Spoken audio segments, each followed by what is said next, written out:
Welcome to my channel. I can't believe we hit 200 subscribers despite me pretty much doing this just all for fun. Like, I have no intention of being an influencer again like I did when I was younger, but I love posting here and I'm actually taking an Instagram break at the moment. So I thought, why not do something for YouTube that is not just a vlog or event videos? So I hope you guys like these sit down chatty videos because I personally think the internet is so powerful for learning from others, and so that's something that I hope you guys can take away from my channel. Yes, there is so much of my socials where it's just me using it as a storage place for my memories so that I don't need like iCloud storage, but also I do want most of my content to be more like educational and like for people to take something away from it.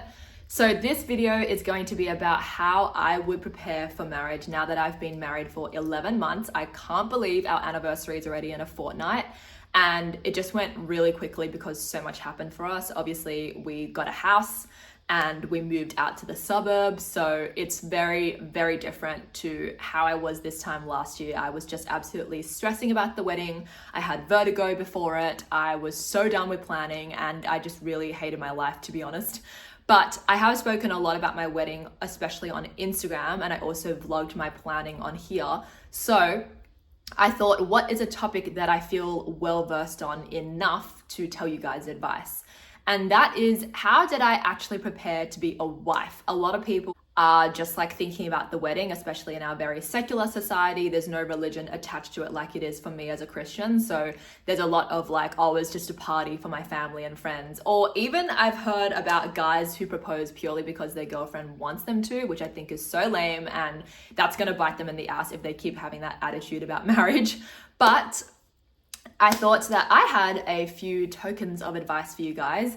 Sorry, I am also just really hungry. I've only had a matcha this morning and I feel like I needed to have a brunch before I started this, but I'm just gonna get through it. So number one is do marriage counseling. I spoke a bit about what I learned in marriage counseling in my wedding planning videos, so head to those if you want. But I found it really useful, and a lot of people are like, why do I have to offload my problems or talk about these random topics with a stranger or third party? Like, who cares? It's between me and my fiance. And that's actually how my husband Bill thought about it as well when we were younger. Like, I would say up until we were about 22, he actually kind of thought like that. But now we've both come away from pre-marital counseling and been like, that was great, because we found someone who we already personally knew, not in a close sense, but it was Bill's old pastor. And so it was someone who was more personable with us. I really got along with him despite not going to that church. And he actually personalized questions to us. So he did follow a structure of like different topics per session, but also he was able to pinpoint exactly what our potential future issues were. As an example, one question that he personalized that stuck in my mind was, hey Steph, if Bill wants to buy like 8 cars, what are you gonna say? Because is it gonna be like the best financial decision sort of thing? So he really tried to think of like different issues that might have already come up in our relationship or might in the future, depending on like our hobbies, interests, what we like to spend money on, what we're the most interested in, and like see how they can surface conflict in the marriage. So I really liked that. I know a lot of my friends have done actual programs where they just take you through topics with a complete stranger and you actually have to pay for that as well. But we managed to get ours free, personalized, casual, chatty. It was great. Like, it was actually really fun. So I'm so glad we did that. Bill and I didn't discover anything new, to be honest. I mean, we've been together since we were 18. Obviously, we have teed through our adult years together, but you might find that there are topics that you had never thought about with your fiance and that you need to discuss when you get home. So obviously that will be very helpful in advance to just discuss every topic under the sun first, and then get into the marriage being like, oh yeah, we've literally spoken about everything. We have such open chats now. The second is a topic people don't talk about enough, but that is sexual intimacy, especially if you are saving yourself for marriage because you are religious.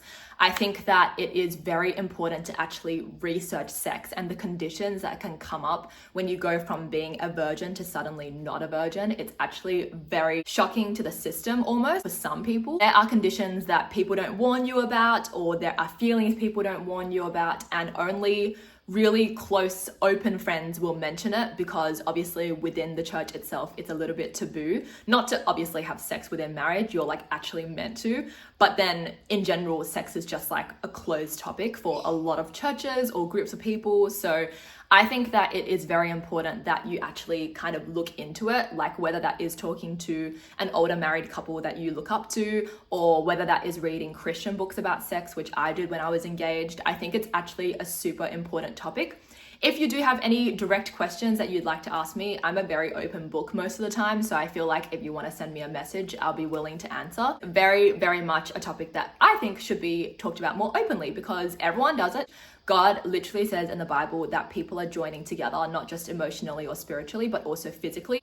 God wants you to have babies and to also enjoy that passionate side of marriage. So it is very important, but there's so many nuances and little things people don't talk about purely because the whole topic is so closed, and I feel like it should just be more open. The third one is that I have actually found that marriage makes it easier for you to commit. And a lot of people's fears, whether you are religious or not these days, is, oh my goodness, can I commit to someone for the next 60 years of my life? Or will I want to divorce them within 10 years and like the marriage is going to go crazy and there's going to be things I can't foresee. They're going to cheat on me. They're going to be a bad parent. I need to live with them first to kind of test them out. There's so many doubts these days. What I think is that marriage and the commitment and the vows we made to each other, which were the traditional Christian ones, like in sickness, in health, in richness, in poorness, I think that they actually genuinely helped my mindset about commitment, because I never had commitment fears or issues, because I feel like those issues are pretty deep. If you do have those, please see a therapist, please talk to someone about it. But I feel like for me, obviously there's going to be the usual kind of amount of doubts that come up. For example, while you're dating, that is basically a test to see if you actually suit the person. So if you're dating someone, if you feel this huge feeling of doubt and that you're not meant to be with them, break up with them. Don't do it when you're engaged or divorced when you're married. Like, do it sooner rather than later. And if you are engaged, it's not too late. Obviously, it might be a little embarrassing to backtrack. I know it doesn't happen that often, but do it if you also feel like this is just not the right choice for you. I had, I would say, a normal amount of doubt within the dating relationship with Bill. So I dated him for almost 6 years before getting married. And I feel like during those moments, I was just like, okay, I need to make sure that I am ready for marriage. Like by the time I was about half a year out from getting engaged, I didn't have any doubts about Bill himself. It was more just like, can I actually be a good wife right now? And I feel like once I actually got married, something that I felt that was very freeing, literally from day one, like the first full day of marriage after our wedding, was that it felt so good to finally actually be bound to our vows. And you might think like, why bound? Like, doesn't that mean that that is actually restricting you? But I actually think that there is a beauty in the fact that you literally married the person with their flaws. You married them with all the downsides to your marriage. You married them with in mind, maybe you will both go through midlife crises in 20 years and you have to go through them together. Like, you have married them for all the bad times you're going to have. That's literally what the vows say.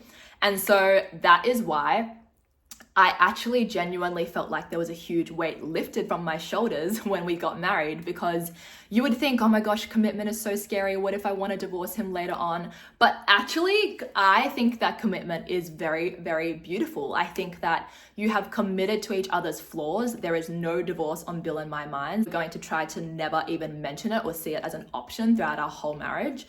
And I feel like it's just such a liberating feeling. It's actually meant to be the same kind of feeling as being a Christian. And you would think that not being allowed to sin is very binding, but it's actually freeing because you know that you are saved in Jesus. So it's meant to have that same kind of concept, because obviously the wife is to the husband as the church is to Christ. So it actually makes sense that that is how I feel while being married. I actually feel a lot lighter and happier, and I feel a lot less insecure about our recurring arguments or the flaws we both have. Like, genuinely, I feel like it is so much more comfortable to know that you actually married each other, flaws and all, arguments and all. Like, you are literally bound together for life now. And so sorting through those arguments is something that is inevitable now. It's like, okay, whenever we have an issue, we do have to sit through it and we do have to talk about it, because we're not going to divorce. Whereas when you're dating, obviously, it's totally up to you guys whether you think an issue is worth breaking up over, because there's no legally binding commitment yet.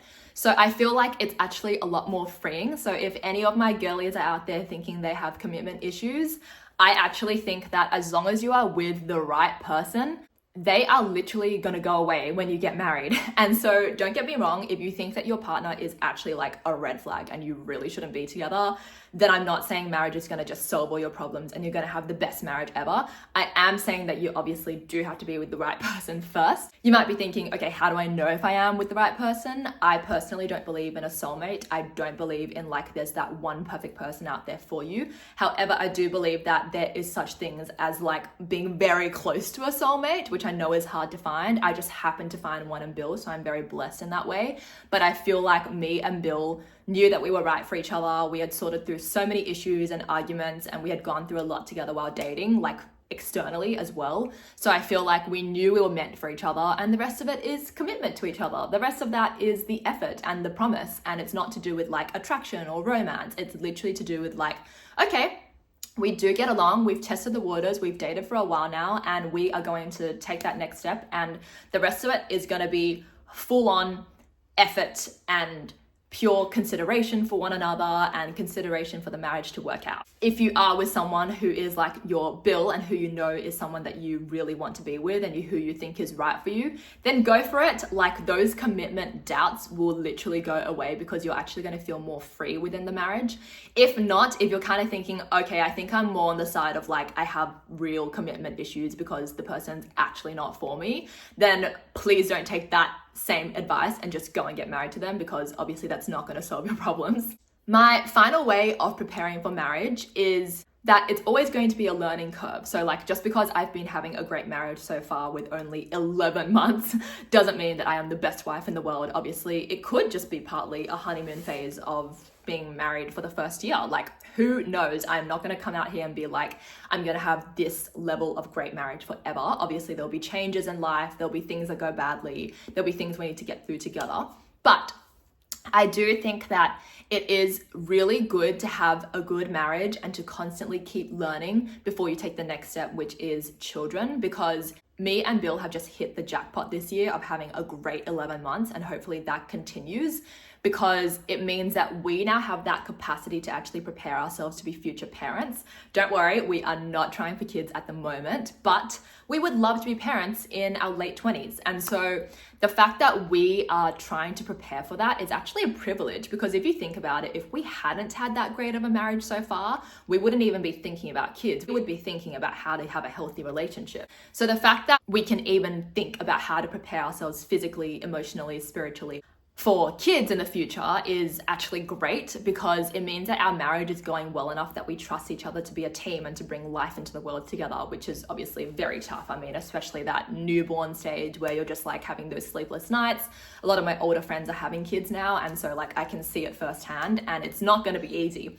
So I think like make sure that when you are preparing for marriage and when you are in those first newlywed stages as well, that you are really genuinely putting all of your effort into the marriage. Like even if it means seeing your friends less because now you have to prioritize your spouse, even if it means letting go of some hobbies or activities. Obviously seeing your family less is one, because majority of people move out unless you're like us where you temporarily lived with parents, but it's pretty much going to be something that you are gonna want to prioritize, because it's gonna bite you in the back later if you don't prioritize it. Like let's say you kind of put your spouse the same level as like work and friends, so you kind of like see everyone evenly. It kind of means your spouse will very likely turn into more of a roommate, and you'll probably get resentful because one of you is going to be like, hey, why don't you hang out with me anymore? So I feel like it's very important to make sure that you are really putting your love and effort into this marriage, because it's just going to be your most important relationship. Like they're going to be the ones raising the kids with you. They're going to be the ones navigating relatives with you. Like it's just so important to really try and hone in on that relationship. I think for me and Bill, it has happened with both hard work, but also just effortlessly. Like I think if you are with the right person, somewhat a part of it will just like come together nicely, but doesn't mean that we don't put effort into our relationships. Doesn't mean we don't have tension or fights. Like we definitely need to like keep ourselves in check. Like, are we trying to be the best spouses that we can be right now? Because we are going to be together for the next 60 years, unless one of us obviously passes away early, but hopefully not. And I think that it's very important to make sure that that is all in check before even thinking about the next stage. I know that a lot of people get married and they think that getting married also means they're ready to have kids. So they kind of have kids within like that first year of marriage as well. I personally think that that is not the best idea, especially if you don't have the best marriage. I think it's great to just have that one-on-one time together. And I think that it's very important to working on that relationship with your spouse first before your kids, because I don't believe in prioritizing your kids over your spouse. I believe that you and your spouse are a team, and so you have to see the other person as like just as important as you, and then you work together to raise children. So that is going to be obviously the next step for Bill and I, not anytime soon, but in the next few years. And so it's very important to me that that is how I felt right about the person I was marrying, prepared myself for marriage, not just planning a wedding, and also have had a great first year because, yeah, we have honestly barely fought, like compared to dating. I feel like we got all of our issues out while dating, which is what it's meant to be. So I'm really thankful for that. And we basically just like are living a very calm, peaceful life. Obviously, we are very grateful to also have a house, which a lot of people our age don't have. And we're just happy with our life right now. Like, I was so stressed like 8 months ago. You guys saw my acne on my face. Like, I was not having a great time. And even though my life still has problems, especially my health ones, which I'm still trying to work through right now, like, otherwise, I'm so grateful for the first 11 months of marriage so far. So I hope that this video was helpful. I know there wasn't that many points, but I hope going in depth into each one helped you guys out. If you are engaged, or if you're in your first year of marriage, or you just want some kind of advice, feel free to comment or to even reach out to me through messages. I'm very open as a person, so I feel like I would be willing to share most things about my life, depending on like how much of a stranger you are. But I think that it's very important to think through these things rather than just thinking, oh my gosh, wedding, partying, it's gonna be so much fun. Like, that is obviously great, but as you guys saw from my experience planning, it doesn't mean it's gonna be amazing. I think it's more important to actually make sure you have a great marriage, which I feel like I am reaping those rewards of like trying to make sure that I was getting ready to be a wife as well as getting ready for the wedding. And I feel like that is something that I would just give the advice of to everyone. Don't just think that it's gonna be like dating but on steroids. Like, it's going to be a little bit different. And so I do feel like it's very important to prep yourself, be even just watching influencers talk about marriage, like even little things like that. It does add up and it does help you. In 5-10 years, obviously I'll have even more different advice, like it might include children, but that's just my advice for now as a newlywed. So I hope you guys have enjoyed, and all the best for all of your weddings or marriages.